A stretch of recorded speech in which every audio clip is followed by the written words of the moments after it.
Good evening, YouTube. Good evening, everyone. Sport Guy Show is here. And ladies and gentlemen, the Carolina Panthers season is ended. 2024 Carolina Panthers season is ended, and it's in the book, ladies and gentlemen. The Carolina Panthers finished the season 5-12. Now, ladies and gentlemen, I'm sure some of you and a lot of you will say, well, Shaked, sports guy show, 5 wins? That is not good. That is terrible. How did they only win 5 games? Why did they not win 7, 8, 9, 10, 11 games? Why did they just win 5 games? Well, I have the answers for you, ladies and gentlemen. I do.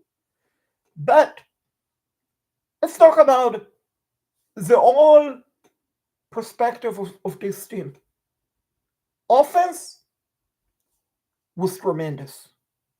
After after week two, after week two, it was great. Sure, we will get to that shortly. Defense horrendous, absolutely horrendous. Which I'm going to spend time on that. First year rookie head coach Dave Canales was very good in my opinion, even though they won 5 games. Special team wasn't bad. It was okay. It was alright, I would venture to say. Now, we talk about offense was good after week two. For this who haven't followed the team and all of that, which I understand, people have other stuff to do. They might not be Carolina Panthers fans, so short and sweet. Week one, week two. Starting quarterback Bryce Young played on the road against the New Orleans Saints. Panthers lost in a blowout. Week two, home openers against the Los Angeles Chargers. Bryce Young was terrible in that game, and he was booed by the entire fan base. So, after that game, Dave Canales, the Panthers rookie head coach, announced on Monday, following the game, in his press conference, Bryce Young will be benched. We're going to go to Andy Dalton to be our starting quarterback. Week three, road game, 0-2 Panthers taking on 1-1 Las Vegas Raiders, who won earlier the following week. They won in Baltimore. So Las Vegas Raiders hosting the Carolina Panthers. Everyone think Las Vegas Raiders will win. Even Rex Ryan, who is a candidate to be the next New York Jets football head coach. Rex Ryan, NFL Countdown on that Sunday, he called Dave Canales the worst hires in the NFL. Such a bad hire. And we will get to that. So, Panthers went in that game. Andy Dalton played against the Raiders. Andy Dalton's, surprisingly or not, throughout his NFL career, he only lost one time to the Raiders. Andy Dalton had a great game. Panthers won. Panthers won. Panthers win. Carolina Panthers win. Go to 1-2. Then the following week, everyone's thinking, oh wow, Panthers are on a roll. But they go and lose. Lose week 4 to Cincinnati. Dalton played all right, but he lost. Week 5, they go to Chicago. Andy Dalton was really bad. They lost. Week 6, they go to the Washington Commanders, ladies and gentlemen. Andy Dalton wasn't good in that game. They lost. Now, week 7 against the Broncos. Andy Dalton, according to Dave Canales, on Monday, Andy Dalton will be the starting quarterback. But, here's the breaking news. Following day on Tuesday, it's been reported Andy Dalton was involved in a minor car accident in Charlotte. On Wednesday, at his press conference, Dave Canales stated, "We are going to go to Bryce. Bryce will start this week against Denver. And we'll go watch the tape, and we'll make the decision afterward. And Bryce will play against Denver." Bryce Young came back. It was okay, not great, not terrible, but better overall than the Bryce Youngs that we saw week 1 and week 2 of the season, and definitely improvement compared to last season. So we had that game. Then Dave Canales, after the game, stated, "I need to watch the tape, and I will let you guys know on Wednesday." So Dave Canales watched the tape. Wednesday, Bryce is going to start against the New Orleans Saints. Bryce will start against the Saints. So Bryce Young started against the Saints, played much better. The Panthers won. If Canales said, "Oh, I'm going to need to watch the tape again," you watch the tape. And I will let you guys know what afterward, a couple of days later. And I need to see improvement from Bryce. Panthers traveled to Germany. Bryce played much better against the Giants. Even better than he did against the Saints. Dave Canales. A couple of days later, after the bye week and all of that, Bryce will start against the Chiefs.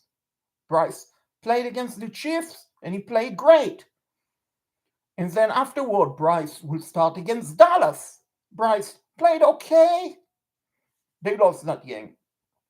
In between, Bryce played against the Eagles on the road, against the Falcons at home, against Tampa Bay at home. And he played pretty well in all of those 3 games that I just mentioned. But they lost. They did beat at home New Orleans. They did beat at home away from home, 8,000 miles away in Berlin, pardon me, in München, Germany. Not in Berlin. They played in Germany. They won that game. Technically, it's a home game, but it's a home game, Germany, that kick off at 9:30 a.m. So yeah, home game. So they won that game. They won the game against the Saints, 2 victories. They won the game against the Raiders. Bryce didn't start in that game. I'm just counting you, ladies and gentlemen, the games that Bryce Young won. They won against the Cardinals, final home game of the season. And today, they won against the Atlanta Dirty Bird, disgusting Falcons. The Panthers, under Bryce Young, had 4 wins this season, which is much more than they did last year, because last year, he only had 2 victories. His rookie season. Now, the Bryce Young that we saw week 1 and week 2, and the Bryce Young that we saw today, an overtime victory against the Atlanta Falcons 44-38, was night and day different. Absolutely night and day different. The one week 1, week 2, lack of confidence, lack of awareness, lack of trust, holding onto the ball too long, not moving away from the defender, taking sacks, so making bad, horrendous throws. The Bryce Young that we saw today play like a franchise starting quarterback. Now, I realize I'm wearing a Panthers shirt, Roaring Riot, go Panthers, so yeah, I'm not a homer. Week 1, week 2, I thought Bryce was a bust. I really did. And so did so many other people. But week 18, watching him, I feel like, as a Panthers fan, as a diehard fan, we have the franchise quarterback that we need. We have that. To make the playoff, ladies and gentlemen, you need a good head coach, you need a good offense, you need a franchise quarterback. If you don't have one of those 3 things, forget about it. Now, of course, the defense, which let me get to that. Defense allowed the most points in the NFL, ladies and gentlemen. 546 points. 546 points, the most points allowed in a season. The reason why the defense was so bad, start and end with defensive coordinator Jero Vera, who I laughed on Twitter, but I'm part of it, I'm serious. Jero Vera, ladies and gentlemen, he absolutely love, ladies and gentlemen, make opponent quarterback, opponent wide receiver, the opponent running back, the opponent tight end, look like all a Famer player playing against the Carolina Panthers. He really loves that. He really loves that. Jero Vera, take for example, Dallas Cowboys, backup quarterback, Cooper Rush. He had so many passing yards. One would think he was Joe Nemechek or Troy Aikman. But no, he was just a backup quarterback, Cooper Rush. Wide receiver after wide receiver. Pick up big chunk of yard against the Carolina Panthers. And yeah, this team had a lot of injuries. True. But the injuries, every team has injuries. Look at the Lions. They had so many injuries, yet they won 14 games going to tonight game against the Vikings. So injuries, bunch of balonies. Scheme? Yes. Not the right formation? Yes. Not the right personality? Absolutely yes. Yes, yes, and yes. So the notion that Jero Vera should be back next season is out of the mind. It really, really doesn't make any sense. How can you have a team defense that give up the most point in entire football and the defensive coordinator might be back next season? Under no circumstance should Jero Vera be back next season. He should not. Absolutely.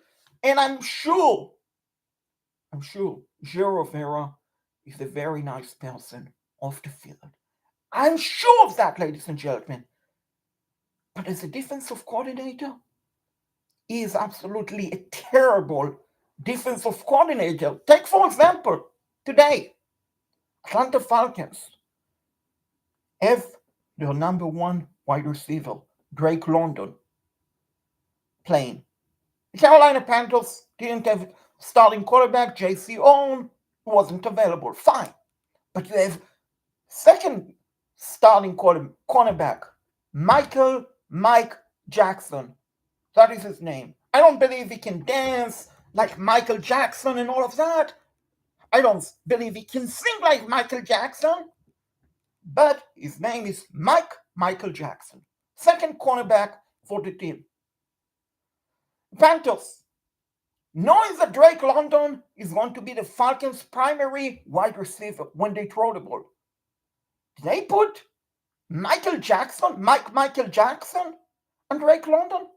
No, absolutely not. They put a four-streamer practice squad cornerback and Drake London. And you tell me, ladies and gentlemen, that is a smart decision? And forget about the scheme. Let's have common sense. Let's have the best available cornerback taking on the opponent best available player. A couple of weeks ago, against Dallas Cowboys, CB Lamb, one of the best wide receivers in the NFL. Did the Panthers put J.C. Owen on him? No, they did not.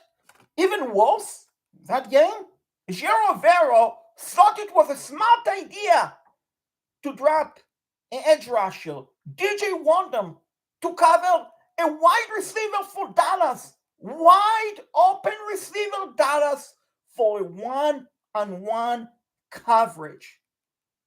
One-on-one coverage. And now, ladies and gentlemen, I never coached in the NFL. I never coached football. I never played football. But even I myself, as a fan, as a diehard fan, I know that you don't put a linebacker, a pass rusher, against a fast wide receiver, one-on-one coverage. I know that you don't put a full-streamer practice squad quarterback against the team best wide receiver. That is why you have the best players on the defense ready to take on the best players on the offense. That is why. Giro Vera doesn't get it because Giro Vera is a very nice, which I'm saying it politely, he is a very nice guy. I'm sure of that. But he's also a type of a coach that likes to make the opponent feel happy about it. And ladies and gentlemen, the NFL is not about making someone else feel better. It's result-driven league. And Joe Rivera has no idea how to coach a good defense. And don't give me the notion baloney, oh, he suffered injuries. Because last season, 2023, he had much better defense. They still couldn't stop the run. They still put second and third cornerback on the team. Best wide receiver, best tight end, you name it. So it's not players. It's Joe Rivera was the problem. Now, offense MVP for the Panthers, Bryce Young, without a doubt. Leading candidate who I sort of given it to was Robert Hunt, Adam Sinlin, Chuba Hubbard. They also had a pretty good season individually, but you have to go with the Carolina Reaper, as they like to call him, the nickname, Bryce Young, who started the season looked like a bust, finishing the season looked like a top 10 best quarterback in the NFL. Defense, that is difficult. But I'm going to go with JC Owen. We had a good season overall. He had a good season. He played for most of the games this season, except missing the final 2 games of the season. Outside of that, he had a good year. Also, candidate for consideration, Georgia Jules and Sean Robertson. But I have to go with JC Owen. He definitely proved himself to be number 1 shutdown cornerback in the NFL. And next season, new defensive coordinator, the Carolina Panthers should make sure JC Owen cover the best wide receiver on the field at all time. So, and as far as Dave Canales go, I said before the season started on Charlotte Vibe channel, Chris Jenkins, Carolina Panthers media reporter, which you should check out his channel, Charlotte Vibe. He covered the team. He does a great job from media perspective. I said the night before the season opener against the Saints, when Chris Jenkins took calls from the fans, I went on and I predicted Carolina Panthers, this team, 2024, will resemble the 2022 Detroit Lions team. That team wasn't good. Wasn't very good, ladies and gentlemen, I remind you. But he set up the foundation to be successful in 2023, 2024, which is now in the playoff. They won 14 games. I mentioned also on that show, Dave Canales, he has some Dan Campbell with him. Now, of course, Dave Canales is more of a respectful, polite guy. Dan Campbell is more of an aggressive personality coach. But Dave Canales, on offense, he is aggressive. He is not a conservative offensive play calling. He is very aggressive, and I like that. The offense has a wrinkle in it. It's not boring. And also, Dave Canales, he is a quarterback guru, coach, magician. I mean, he developed Geno Smith, he developed Russell Wilson, he developed Baker Mayfield, all three of them to become very good quarterback. And he saved and developed Bryce Young career. For I have my hat is off to Dave Canales for being a magician, for developing Bryce Young. So yeah, five win. It's not a lot. 12 loss. It's not good. But consider the situation, the circumstance that the Carolina Panthers went into this season. 5 wins. I am definitely optimistic about what to come. I sure am. I sure am, ladies and gentlemen. I'm looking forward to what to come. Because, ladies and gentlemen, the days of the Carolina Panthers being the laughingstock, the day where ESPN talk about Adam Schefter this morning talking about Mike's big fire, in talking about Jacksonville Jaguars, Doug Peterson, but instead of having the Jaguars logo behind, he has the Carolina Panthers logo behind. The days where Pro Football Talk, Mike Florio, keep talking junk about the Carolina Panthers. No one want to play for the Panthers. They're the worst run organization, and so on. The day where Rex Ryan called Dave Canales the worst hire in the NFL history. All of that days are over. The days that the national media laughed about the Carolina Panthers, they are over. And with one good offseason, one good draft, the Carolina Panthers will be making the playoff in 2025. And who knows? Who knows? I'm not saying it will. But who knows? Maybe they will make the Super Bowl next year, because you know why? Whenever it's 5, season with the 5, they mysteriously make the Super Bowl. 05 they did. 2015 they did. Guess what season is coming up? 2025. So will the three charm be luck? Will 2025 the Carolina Panthers make the Super Bowl? I wouldn't go so far, but then again, 2005, 2015, 15, they made the Super Bowl. Maybe 25, they make the Super Bowl and will win it for the city of Charlotte, for North Carolina, for South Carolina, and for Panthers fans everywhere. And ladies and gentlemen, this video is about to be done. But I'm not done. I'm actually getting started. I'm looking forward to letting you know, ladies and gentlemen, in the press conference after the season end, giving you my analysis, what Dave Canales, head coach, say, what Dan Morgan, the Panthers general manager, say. We have free agency coming up. We have NFL wildcard coming up, which we will have a video coming up this week, Tuesday. We'll talk about the NFC. Wednesday, AFC, preview, prediction. Then the following week, recap, NFC, AFC. Talk about the divisional round. And then free agency starting. And like I said, I am excited for the Carolina Panthers. I really am. So, if you're not on the team bandwagon, even though they won 5 games, you might want to jump on it before it's too late. And with that, the Sports Guy Show, Shaked, is signing off. Good night, everyone, and keep pounding, and go Panthers.